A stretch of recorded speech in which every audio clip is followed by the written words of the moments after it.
할렐루야. 하나님의 은혜가 예배한 이웃 가운데 가득하기를 주님의 이름으로 축원합니다. 우리 함께 선언할까요? 전심으로 예배하고 진심으로 사랑하며 복음으로. 움직이자. 다시 한번요. 전심으로 예배하고 진심으로 사랑하며 복음으로. 움직이자. 우리의 이 선언이 우리의 삶이 되어질 수 있기를 주님의 이름으로 축원합니다. 사랑하는 여러분, 우리는 지금 사순절의 시간을 보내고 있습니다. 사순절은 그리스도의 고난에 동참함을 통하여 우리의 신앙의 본질을 회복하는 시간입니다. 그런데 우리는 한 가지 질문을 던질 필요가 있습니다. 과연 그리스도의 고난에 동참하는 것은 무엇일까요? 우리는 그리스도의 고난에 동참하는 것을 내 육신의 힘듦이 마치 그 십자가의 고난에 동참하는 것으로 여깁니다. 그래서 이맘때가 되면 많은 교회들에서 금식을 하고 혹은 미디어 금식을 한다든지 내가 평소에 좋아하던 것들을 잠시 끊어내고 쉬는 시간을 갖게 되어집니다. 여러분, 이것은 과거로부터 이어온 유래였습니다. 사실 초대교회는 이 금식을 예수님이 십자가에서 달리셨던 그 하루 이틀 사이에 집중적으로 했습니다. 그런데 325년 니케아 공회에서 예수님이 부활날을 기점으로 40일 전을 준비 기간으로 공포하면서 이때부터 사람들은 준비의 시간들로 금식의 시간들을 갖게 되었습니다.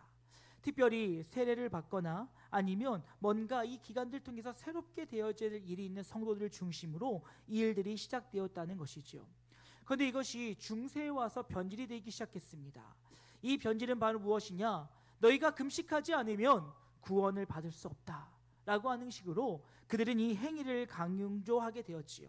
그런데 이때 우리가 잘 알고 있는 종교개혁을 통해서 이 금식의 본질과 또한 우리가 이것이 금식을 해야 될 이유들을 알게 하면서 이제 40일 동안 우리가 금식하는 이유는 진정한 마음으로 회개하며 그동안에 주님 앞에 바로 서기를 결단하는 시간, 또한 마태복음 4장 4절 말씀에 예수께서 대답하여 이르시되 기록되었으되 사람이 떡으로만 살 것이 아니요 하나님의 입으로부터 나오는 모든 말씀으로 살 것이라 하셨느니라 라는 말씀을 통해서 이제 우리의 육신의 것들을 비워내고 그 빈 곳에 하나님의 말씀을 채우는 시간으로 이 금식을 삼았다라는 것입니다.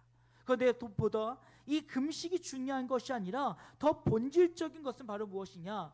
그 하나님의 말씀을 읽고 먹고 마심을 통하여 나를 부인하고 우리의 죄를 회개함으로 우리의 신앙의 본질로 돌아가는 시간이 바로 사순절의 시간이 되어야 된다는 것입니다.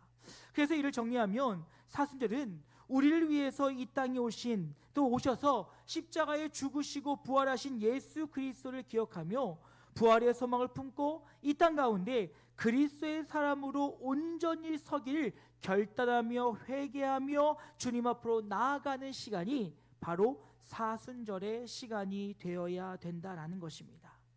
그래서 여러분, 우리는 지난 시간들을 통해서 우리가 예수 그리스도를 주로 모심을 통하여서 우리는 모두가 주의 자녀가 되었으며 주의 백성이 되었고 이를 깨달았으면 우리는 그 주의 자녀로서의 정체성을 잃지 말자라고 함께 말씀을 나눴습니다.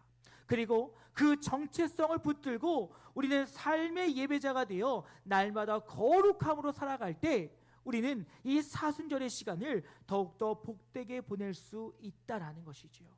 그리고 이제 좀 더 한 발자국 나아가 우리가 신앙의 성숙을 위해서 해야 될 일은 무엇이냐? 바로 우리의 참된 길이요 빛 대신 예수 그리스도를 본받아 그 예수를 닮아가는 삶임을 기억하는 이 시간 되어지기를 주님의 이름으로 축원합니다. 여러분, 오늘 우리가 읽은 이 빌립보서는 바울이 옥중에서 빌립보 교회를 향해 쓴 편지입니다. 사도행전 16장을 보게 되어지면 바울은 선교 여행 중에 빌립보에서 자색 옷감 장사라는 루디아를 만나게 되어집니다. 그리고 루디아의 집에서 교회를 시작하게 되어지지요. 이 빌립보에서는 놀라운 경험들을 많이 하였습니다. 먼저 귀신 들린 여자의 그 여종에 치료해 준다는 이유로 옥에 갇히게 되어집니다. 그리고 옥에 갇혔을 때 그곳에서 하나님의 놀라운 역사 가운데 간수 가정을 구원에 이르게 하는 것을 보게 되어집니다. 참 신비하고 놀라운 경험이지요. 하나님께서는 환상 가운데 바울을 이곳으로 인도하셨고, 그런데 그 가운데 놀라운 일은 무엇이냐? 그곳에서는 바울을 향한 박해와 추방이 그를 기다리고 있었다는 것입니다. 알 수도 없는, 알기 애매한 이러한 상황 속에서 바울은 이 빌립보를 향한 마음이 더욱더 특별해졌으며 그를 향한 사랑의 마음으로 오늘 편지를 쓰고 있다는 것이지요. 그래서 그 편지의 내용을 보게 되어지면 먼저 물심양면으로 도와준 빌립보 교회에게 감사의 마음을 전합니다. 그리고 자신이 옥에 갇힘으로 인하여 염려하고 근심할 수 있을 이 빌립보 성도들을 안심시키고 있는 것을 보게 되어져요. 그리고 지금 교회 안팎의 일들로 벌어지고 있는 많은 문제들 가운데 너희들은 기쁨을 잃지 말으라고 권면에 또 권면을 하고 있는 것을 보게 되어집니다. 빌립보를 보게 되어지면요, 빌립보서에서 약 16번의 기쁨이라고 하는 이야기가 나오는데, 이 기쁨의 이유는 근거는 무엇이냐?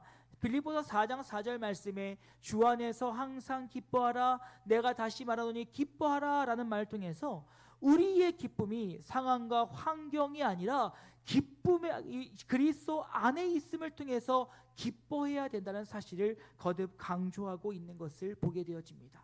즉 빌립보 교회 안에 있는 어려운 상황들과 힘든 상황 속에서도 너희가 기뻐할 수 있는 것은 그리스도가 너희와 함께 하시니 너희가 그리스도 안에서 날마다 기뻐하고 있으라라고 이야기하는 것이지요. 그 가운데 오늘 우리가 읽은 본문의 말씀은 이제 성도라 불림을 받은 자들이 어떠한 삶의 태도로 서야 될지를 우리에게 이야기하고 있습니다.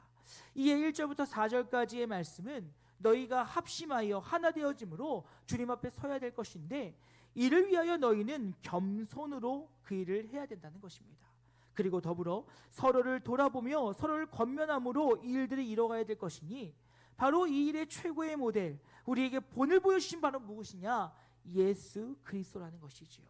그러니 빌립보서 2장 5절 말씀의 현대인의 성경에 여러분은 그리스도 예수님과 같은 태도를 가지십시오라고 하는 권면의 말씀을 통해서 이제 너희는 그리스도가 너희를 위하여 낮아지심과 같이 너희도 낮아짐을 통하여 너희가 하나 되고 연합하여 이 힘들고 어려운 시절들을 너희가 기쁨으로 이겨내야 된다라고 이야기하고 있는 것을 보게 되어집니다. 이에 오늘 우리는 하나님의 자녀된다로서 이 땅 가운데 그리스도를 본받는 그 본을 받아가는 살아가는 그 살기를 결단하는 우리 모든 영진가족들 되어지기를 주님의 이름으로 축원합니다.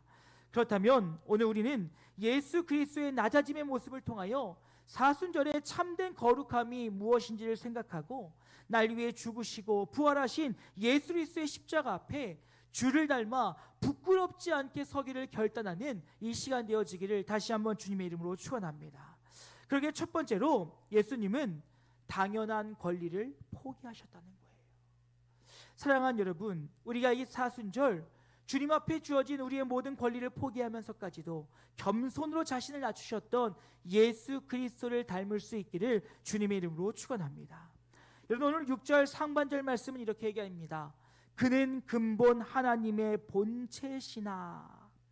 여러분, 바울은 오늘 본문의 말씀을 통해서 예수님의 신적 위치를 우리에게 말해주고 있습니다. 바울은 예수님께서 하나님 되심을, 예수님께서 하나님과 동등하신 분임을 이야기하고 있다라는 것이지요. 여러분, 사실 이는 성경 여러 곳에서 우리에게 증명하고 있습니다. 먼저 구약의 말씀을 통해서 우리가 알 수 있는 것은 예수님께서는 창조 때도 함께하고 계셨다는 거예요. 여러분, 창세기 1장 26절 상반절 말씀 보면 하나님이 이르시되 우리의 형상을 따라 우리의 모양대로 우리가 사람을 만들고 라고 이야기하고 있어요. 여러분, 여기서 반복되는 우리의, 우리가, 우리의, 여러분 여기서 우리는 누구입니까? 바로 삼위의 하나님이시죠. 성부 하나님, 성자 하나님, 성령 하나님. 다시 말해 하나님, 예수님, 성령님이 함께 힘을 합하여 온 우주 만물을 창조하셨다는 거예요. 물론 하나님께서 이 일의 주관자가 되어셔서 이끄셨지만 우리 성자 하나님 예수님과 성령 하나님께서도 함께 같은 능력을 가지고 같은 권세로 그 자리에 함께 하셨다는 것입니다. 그리고 구약에 와서는 이를 증거하지요. 요한복음 1장 1절 말씀에 태초의 말씀에 계신 이 말씀이 하나님과 함께 계셨으니 이 말씀은 곧 하나님이시라. 그가 태초에 하나님과 함께 계셨고 만물이 그로 말미암아 지은 바 되었으니 지은 것이 하나도 그가 없이는 된 것이 없느니라. 태초에 말씀이 계십니다. 그 말씀이 누구냐? 바로 예수 그리스도라시는 거지요. 예수님이 그때 함께 하심을 통하여 우리를 창조하셨고 우리를 만드셨다는 것은 바로 예수님이 하나님 되심을 우리에게 이야기하고 있다는 것입니다. 그건 여러분 6절에 하나님의 본체라고 했을 때는 바로 하나님과 본질적으로 동일하신 분이라는 거예요. 즉 예수님 또한 알지 못하는 것이 없으시며 능치 못하시는 것이 없으시는 전지전능하신 분이라는 거죠. 예수님 또한 하나님이 언제나 어디서나 함께 하시는 것처럼 무소부재하신 하나님이시라는 것입니다. 그런데 여러분 그런 하나님이 자신을 비우셨어요. 자신의 모든 권리를 다 내려놓으셨어요. 여러분 2장 6절 말씀 중반절 이후의 말씀 보면 이렇게 얘기합니다. 하나님과 동등됨을 취할 것으로 여기지 아니하시고, 여러분 그 말은 무슨 말이에요? 그에게 권리가 있었으나 능력이 있었으나 그것을 취하지 않기로 결정하셨대요. 자발적으로 내려놓으셨대요. 그리고 오히려 자기를 비워 종의 형체를 가시사 사람과 같이 되셨고, 여러분 종의 형체, 사람의 모습을 가지셨다는 것입니다. 다 포기하셨대요.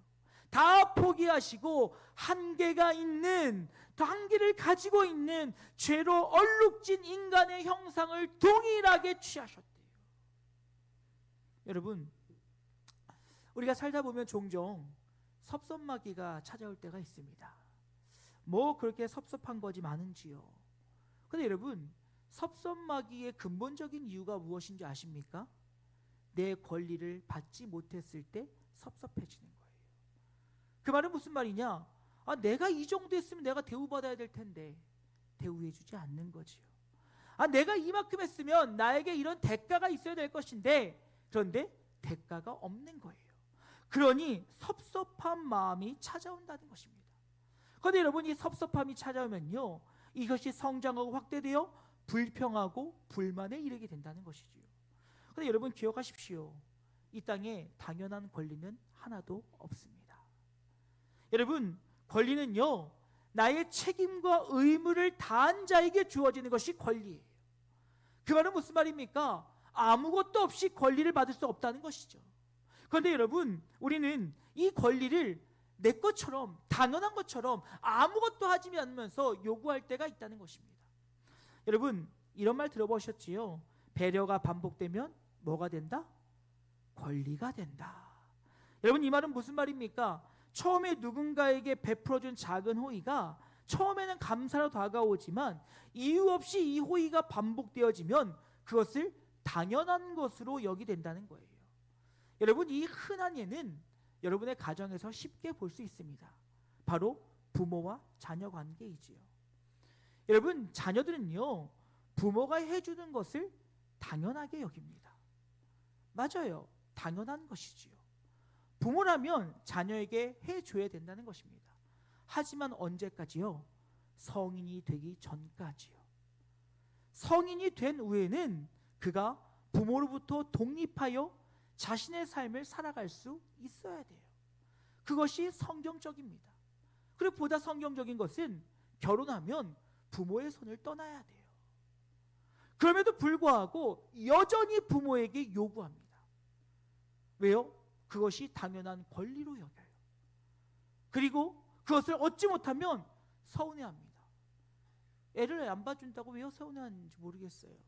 저희 집은 애 넷을 다 봤어요. 서운해할 필요가 없어요. 부모가 용돈 안 준다고 짜증낼 필요가 없어요. 돈 벌어서 쓰셔야지요. 그것을 너무나도 당연하게 여긴다라는 거예요. 그런데 여러분 그런데 부모들은요, 또 부모이기에 부모의 도리를 다하기 위하여 묵묵히 감당합니다. 하지만 자녀 여러분 기억하십시오. 당연한 것 아니에요. 저희는요 아이들과 함께 SNS를 하면서 서로가 받았던 것 중에 부모에게나 혹은 자녀들에게, 가족들에게 함께 하고 싶은 것을 우리 가족 단톡방에다 올려줍니다. 며칠 전에 저희 아이가 영상 하나를 올렸어요. 영상 하나의 제목이 뭐였냐면 이거예요. 이해하면 슬픈 점점점. 여러분 영상을 다 볼 수 없어서 사진 하나를 가져왔는데 이 사진입니다. 여러분 무슨 사진입니까? son이라고 써 있는 아들에게는 작은 구멍이 하나 있어요. 그리고 father이라고 써 있는 아빠의 뒷모습에는 온갖 상처들과 구멍들로 가득합니다. 그런데 아빠는 뭘 하고 있습니까? 또 자신에게서 하나를 빼어 아들의 그 부족함을 채워주려 하고 있다는 거예요. 자녀 여러분, 당연한 거 아니에요. 부모들이 살과 피를 깎아서 여러분의 부족함을 채워주는 것입니다. 그런데 여러분, 이것이 우리만의 이야기일까요? 하나님과 우리의 관계도 다르지 않다라는 거예요. 우리는요, 너무나도 당연하게 주님 앞에 내놓으라 이야기합니다. 너무나도 당연하게 나의 권리를 주장합니다. 하지만 예수님은 어떠셨습니까? 자신의 모든 권리를 포기하고 우리의 흠을, 우리의 부족함을, 우리의 연약함을 채워주기 위해서 오늘도 피를 흘리시고, 오늘도 살을 뜯기시고, 그 뼈가 깎이심으로 우리의 연약함을 채워주고 있다는 거예요. 자신의 권리를 포기하고 자신이 누려야 될 모든 평안을 다 내려놓고 우리를 위하여 주님은 십자가에 달리시기 오셨다는 것입니다. 사랑하는 여러분, 기억하십시오. 사순절 이 기간은 주님 앞에 겸손히 나아가는 기간이 되어야 될 줄로 믿습니다. 우리가 나의 모든 권리를 포기하고 겸손하게 나를 위해 오셨던 예수님의 마음을 품어 우리 또한 우리의 모든 것을 비우고 우리를 낮아지게 함을 통하여 주의 은혜 앞으로 나아가는 우리 영진 가족들 되어질 수 있기를 주님의 이름으로 축원합니다. 그런데 두 번째로 예수님은 죽기까지 순종하셨다라는 거예요. 여러분, 앞서 이야기했던 것처럼 예수님은 하나님과 동등하신 분이셨습니다. 그런데 그분이 놀라운 것은 그분이 하나님의 말씀에 따라 순종하여 십자가에 달리셨다라는 거예요. 여러분, 2장 8절 말씀 보십시오. 사람의 모양으로 나타나사 자기를 낮추시고 죽기까지 복종하셨으니 곧 십자가에 죽으심이라. 여러분, 완전하시고 완벽하고 온전하신 예수님이 부족하고 한계가 있는 사람의 모습으로 오셨다는 것은 말도 안 되는 거예요. 능히 하실 수 있습니다. 능히 감당하실 수 있습니다. 그런데 한계에 갇힌 인간의 육신의 몸을 입고 이 땅에 오셨다는 거예요. 그런데 몸으로 지니는 최종의 한계인 죽음까지도 경험하셨다라는 것이지요. 사랑하는 여러분, 기억하십시오. 우리 예수님은 완전한 하나님이신과 동시에 완전한 인간으로 오셨다는 사실을 잊지 않기를 주님의 이름으로 축원합니다. 그 사실은 예수님도 우리와 동일하게 육신적으로 정신적으로 모든 희노애락을 다 경험하셨다는 거예요. 여러분, 이는 예수님이 십자가에 달리기 전에 그의 모습만 봐도 잘 알 수 있습니다. 여러분, 예수님께서 십자가에 달리기 전날 밤 겟세마네 동산에서 기도하고 계실 때 성경을 보면 땀방울이 핏방울과 같이 떨어졌다라고 이야기하고 있어요. 여러분, 이것은 어떤 말입니까? 예수님께서 극도의 스트레스 가운데 계셨다는 거예요. 여러분, 의학적으로 보게 되어지면 우리가 극도의 스트레스를 받게 되어지면 우리 피부 근처에 있는 모세혈관들이 터지게 되어지면서 땀샘을 통하여 피가 흘러나온다고 합니다. 그러니 예수님께서는 지금 극도의 스트레스 가운데 계셨던 거예요. 두려웠던 거지요. 염려되었던 것이지요. 육체의 연약함이 걱정되셨던 거예요. 그런데 단순히 예수님은 육체의 어려움들만이 예수님에게는 스트레스가 아니었습니다. 그에게 어려움은 무엇이었습니까? 그가 이제 십자가에 달리는 그 시간 동안 하나님과의 단절이 두려웠어요. 하나님, 나를 버리지 마십시오라고 하는 예수님의 그 처참한 그 소리 가운데 지금 예수님은 하나님과 잠시라도 떨어져 있을, 하나님과 단절될 그 시간이 너무나도 두려웠던 거예요. 그런데 또 어떻습니까? 이후에는 예수님이 예루살렘에 입성하실 때 자신의 옷을 벗어 호산나 호산나 다윗의 자손이여 우리를 구원하시리여 라고 외쳤던 이들이 이제 얼마 가지 않아 예수에게 침을 뱉고 조롱하며 그를 못 박으라고 이야기하고 그를 유대인의 왕이라 약 올리고 현혹하고 그를 비하하고 있는 것을 보게 되어집니다. 여러분, 예수님은요 이 모든 것들을 하셨어요. 이제 그 몸에 못이 박힐 것도, 가시면류관이 내 머리를 조여올 것도 예수님은 아셨다라는 거예요. 그럼에도 불구하고 주님께서는 순종하셨어요. 아니, 순종을 넘어 복종하셨어요. 왜요? 순종해야만 저와 여러분을 구원할 수 있으니까요. 믿으십니까? 믿으십니까? 예수님의 순종이 없이는 우리는 구원을 받을 수 없었다는 거예요. 그러니까 여러분, 히브리서 10장 9절 이후의 말씀에 이렇게 얘기합니다. 그런 다음에 보십시오, 내가 주의 뜻을 행하러 왔습니다 라고 하셨습니다. 주님께서는 새 제도를 세우시려고 옛것을 폐하신 것입니다. 하나님의 이런 뜻에 따라 우리는 예수 그리스도의 몸이 단번에 드려짐으로 거룩하게 되었습니다. 주님은 자신을 희생하기 위해 오셨어요. 그리고 그로 인하여서 우리는 모두 다 거룩해졌다는 것이지요. 여기에는 예수님의 순종이 있었다는 거예요. 아니, 순종을 뛰어넘어 복종이 있었다는 것입니다. 사랑하는 여러분, 이 사순절, 주님 앞에 순종을 훈련하는, 아니 복종을 훈련하는 시간이 되어질 수 있기를 주님의 이름으로 축원합니다. 주의 말씀 앞에 엎드리며 주의 뜻 가운데 순종하고, 주의 말씀이라면 내가 뭐든지 하겠노라고 하는 마음의 다짐이 이 사순절 기간 우리 안에 있어야 된다는 것이지요. 그리고 그 훈련의 시간을 통하여 날마다 우리를 부르시는, 말씀하시는 그 하나님 앞에 온전히 엎드릴 수 있어야 된다는 거예요. 여러분, 한국교회가 교만해졌어요. 어느 때부턴가 하나님의 말씀보다 자신의 생각과 자신의 지식이 앞서고 있는 교회들이 너무나도 많아지고 있습니다.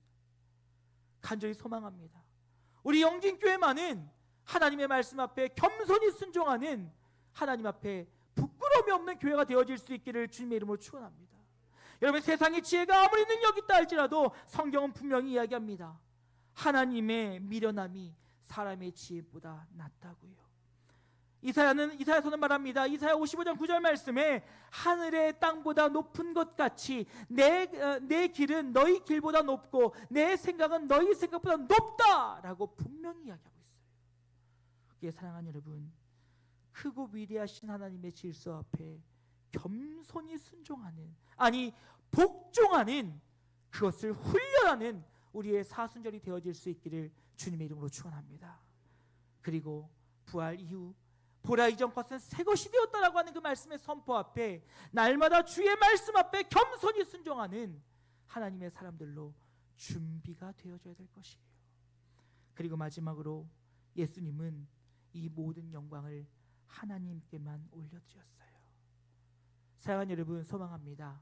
우리의 모든 삶이 하나님께 영광 되어지기를 주님의 이름으로 축원합니다. 여러분, 본문은 죽기까지 예수님께서는 순종하셨다고 했습니다. 그런데 이제 누가 등장하시냐? 하나님이 등장하세요. 하나님께서 주권적으로 일하십니다. 여러분, 당시 십자가에 달린 것은 최고로 비참한 처형이었습니다. 저주받은 자가, 하늘로부터 버려진 자가 받는 것이 십자가형이었어요. 그런데 그를 높이신 분이 바로 누구시냐? 하나님이셨다는 것이죠. 여러분은 본문 2장 9절 말씀 이후의 말씀 보면 이렇게 얘기합니다. 이러므로 하나님이 그를 지극히 높여 모든 이름 위에 뛰어난 이름을 주사. 여러분, 누가 높이셨어요? 하나님이 높이셨어요. 그리고 하늘에 있는 자들과 땅에 있는 자들과 땅 아래 있는 자들로 모두 무릎을 예수의 이름에 꿇게 하시고, 여러분, 누가 꿇게 하셨어요? 하나님이 꿇게 하신 거예요. 하나님께서 예수를 높여주시다 꿇게 하신 거예요. 여러분, 예수님의 가르침을 기억하십니까? 높아지고자 하는 자는 낮아질 것이요, 스스로 나를 낮추는 자는 주님께서 높이시리라. 믿으십니까? 믿으십니까? 예수께서는 자신을 스스로 낮추셨어요. 자신의 권리를 포기했습니다. 오직 주의 말씀 앞에 순종하였습니다. 자신을 낮출 수 있는 최고의 자리까지 낮췄습니다. 그랬더니 누가 그를 높이셔요? 하나님이 그를 높이십니다. 그리고 하나님이 그를 높이심을 통하여 그 가운데 하나님의 권능과 하나님의 능력을 나타내심을 통하여 하나님께서 영광 받으신다라는 거예요. 여러분, 그러면 우리는 여기서 한 가지 알 수 있는 것이 있어요. 우리가 하나님께 영광 돌린다고 애쓴다고 되는 것이 아니라는 거예요. 여러분, 하나님께 영광 돌리는 삶은 무엇인지 아십니까? 하나님 말씀 앞에 겸손히 엎드려 순종하여 살아가면 하나님께서 나를 들어 사용하심을 통해 하나님의 영광이 드러나게 하신다라는 거예요. 그리고 그로 인하여 우리가 하나님께 영광 올려드리는 것으로 인정해 주신다라는 거예요. 거저먹기죠. 그죠? 내가 하나님께 영광 돌리기 위해 노력하는 거 아니에요. 그저 하나님의 말씀 앞에 겸손히 순종하고 엎드려 주님이 나를 통해 일하심을 통하여 하나님을 나를 높은 곳에 두시면 이 모든 것은 하나님이 하셨습니다. 이것으로 주의 영광이 드러난다는 거예요. 여러분, 착각하지 마세요. 어떠한 업적으로 하나님께 영광 돌리라고 착각하지 마세요. 여러분, 착각하지 마세요. 여러분의 가진 무엇으로 하나님께 영광 돌린다고 착각하지 마세요. 우리가 하나님께 영광을 돌릴 수 있는 것도 하나님께서 우리를 높이 들어쓰실 때만이 우리를 통해 하나님의 영광이 드러나고 하나님이 기뻐 받으시는 거예요. 오늘 예수께서 겸손히 엎드려 주의 말씀에 순종하여 나아갔더니 주님께서 그를 높은 곳에 들으셔 모든 이름들이 그 이름 앞에 무릎 꿇게 하시고 그 저주의 이름이었던 그 손가락질의 대상이었던 예수를 높이심을 통하여 하나님의 능력과 권능을 드러내셨다는 거예요. 사랑하는 여러분, 이 사순절 우리가 해야 될 일은 우리를 낮추고 순종함을 통하여 하나님이 저와 여러분의 삶을 통하여 일하실 것을 사모하며 나아가는 기간이 되어질 수 있기를 주님의 이름으로 축원합니다. 하나님, 나의 인생을 통하여 나의 삶을 통하여 하나님의 크심이 드러나게 하여 주시옵소서. 하나님, 작고 연약한 부족한 나의 인생을 통하여 하나님의 크고 위대하심이 나타나게 하여 주시옵소서. 이를 사모하며 사랑하며 소망하며 주님 앞에 나아갈 때 우리의 사순절이 더욱 복되고 귀한 사순절이 될 줄로 믿습니다. 이제 말씀 마치고자 합니다. 사랑하는 여러분, 우리가 새 생명을 얻음은 예수 그리스도의 낮아지심과 하나님 말씀 앞에 온전히 순종하심, 그리고 하나님의 일하심의 결과요 열매임을 잊어서는 안 된다는 것입니다. 그러하다면 이 사순절 그리스도의 고난에 동참한다는 것이 단순히 눈에 보이는 금식이나 나의 즐거움을 절제하는 행위가 아니라 예수 그리스도를 본받아 낮은 자의 모습으로, 겸손한 자의 모습으로 주의 말씀에 순종하여 나의 삶을 통해 하나님의 영광이 드러냄으로 나아갈 때 우리의 사순절이 참되고 복된 사순절이요 그리스도의 고난에 동참하게 됨을 잊지 않기를 주님의 이름으로 축원합니다. 여러분, 업적이 아니에요. 그 업적 또한 하나님이 이루신 거예요. 우리가 해야 될 일은 낮아지는 거예요. 누가 하셨던 것처럼요, 예수님이 하셨던 것처럼. 우리가 해야 될 일은 순종하는 거예요. 누가 하셨던 것처럼요, 예수님이 하셨던 것처럼요. 우리는 하나님이 내 삶에 놀랍게 역사하실 것들을 기대해야 되는 거예요. 왜요? 예수님을 통하여 하나님이 하셨으니까요. 사랑하는 여러분, 소망합니다. 매년 맞이하는 이 사순절이 그저 형식적이고 겉으로 드러나는 것만의 사순절이 아니라 온전한 낮아짐과 순종, 그리고 하나님의 영광을 드러냄을 통하여 주님 오실 날, 그날을 기다리며 또 우리에게 주신 그 새 생명의 능력들이 오직 주님께만 영광이 되어질 수 있는 이 사순절의 복되고 귀한 우리의 거룩의 시간이 되어질 수 있기를 주님의 이름으로 축원합니다. 우리 이 찬양으로 설교 마무리했으면 좋겠습니다. 보소서 주님이라고 하는 찬양입니다. 가사를 보면 이래요. 주님, 내 안에 선한 것이 하나도 없습니다. 그러나 내 모든 것 주님께 드립니다. 나를 안으시고 날 새롭게 하시옵소서. 주님 마음 내게 주시옵소서. 이 고백이 오늘 저와 여러분의 고백되어 이 사순절 주님 앞에 거룩하고 복되게 서기를 결단하는 귀한 시간 되어지기를 소망합니다. 함께 찬양합니다. 보소서 주님, 보소서 주님, 나의 마음을 선한 것 하나 없습니다. 그러나 내 모든 것 주께 드립니다. 사랑으로 안으시고 날 새로. 다시 한번 고백할까요? 보소서 주님, 보소서 주님, 나의 마음을 선한 것 하나 없습니다. 선한 것 하나 없습니다. 그러나 내 모든 것 주께 드립니다. 사랑으로 안으시고 날 새롭게 하소서. 주님 마음 내게 주소서. 주님 마음 내게 주소서. 내 아버지 주님 마음 내게 주소서. 나를 향하신 주님의 뜻이 이루어지도록 주님 마음 내게 주소서. 우리 주님 앞에 고백합시다. 주님 내게 사랑을 가르쳐 주시옵소서. 내게 사랑을 가르치소서.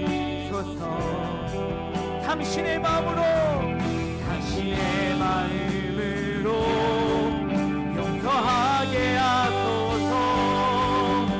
주의 성령 내게 채우사 주의 길 가게 하소서. 당신 마음 주소서. 주의 성령 내게 채우사 주의 성령 내게 채우사 주의 길 가게 하소서.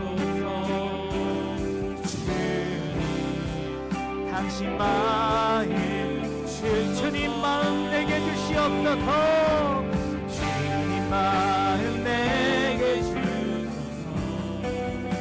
내 아버지 주님 마음 내게 주소서. 나를 향하신 주님의 뜻이 이루어지도록 주님 마음 내게 주소서. 하나님 우리 함께 기도합시다. 하나님 주님 마음 내게 주시옵소서. 겸손하게 하여 주시옵소서. 순종하게 하여 주시옵소서. 나를 통하여 일하실 그 하나님을 기대하며 나아가게 하시옵소서. 이 사순절이 형식의 사순절이 아니라 본질로 돌아가는 하나님이 기뻐하시는 사람으로서는 귀하고 복된 사순절에게 소망하더라고 우리의 연약함과 우리의 부족함을 두고 주의 이름 한번 크게 부르고 함께 기도하길 원합니다. 기도하시겠습니다.